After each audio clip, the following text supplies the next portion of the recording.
బండి సంజయ్ ప్రజా సంగ్రామ యాత్ర నిర్మల్ జిల్లాలో కొనసాగుతుంది. తెలంగాణలో నియంతృత్వ పాలన కొనసాగుతుందన్నారు బండి సంజయ్. ప్రజా సంగ్రామ యాత్ర రాష్ట్ర ప్రజలను కాపాడుకునేందుకు చేపట్టామని చెప్పారు. ఉపాధ్యాయుల సమస్యలపై పోరాటం చేశామని చెప్పారు.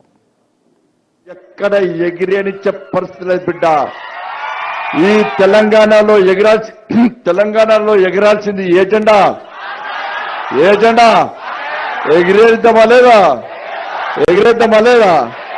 మనము కాశా జెండా ఎగిరేయాలి. మనం తిరుగుతున్నాం ఆడ అయ్యా బిడ్డ కలిసి ఓ ఓ ఓ నేను ఒళ్ళు ఎత్తున్నాడట. బిడ్డ మీద పడి డాడీ డాడీ డాడీ డాడీ అని బిడ్డ ఎడుతుందట. అయ్యనమో బిడ్డ బిడ్డ బిడ్డ బిడ్డను అయ్య ఎడుతున్నాడ. నిన్న మొత్తం ఏడ్చినట. నిన్న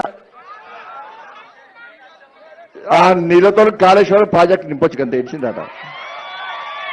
మీకు 27, 28 ప్యాకేజ్లో నీళ్ళు రాలేట కదా.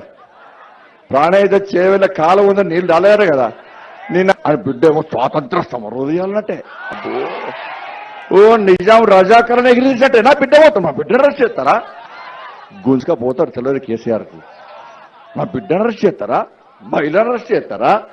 నేను బిడ్డ ఉన్న స్వాతంత్ర సమర యోధురాలా లేకుంటే రజాకర్లను ఎదురించిన వీర ఝాన్సీ రానే? పెద్ద వేప ఏంది అది? నీ బిడ్డ చేసిన దందేందే? దంద ఎవరైనా ఆడోళ్ళు చేస్తారా? ఇప్పుడు ఏమంటున్నాడో తెలుసా? టిఆర్ఎస్ పార్టీ కార్యకర్తలరా, నా బిడ్డకు నోటీస్ రాగానే ఊర్లలో టైర్లు కాలబెట్టాలి, ఇండ్లు కాలబెట్టాలి, ఇక బీజేపీలో ఉరికేయాలి, మళ్ళీ తెలంగాణ ఉద్యమం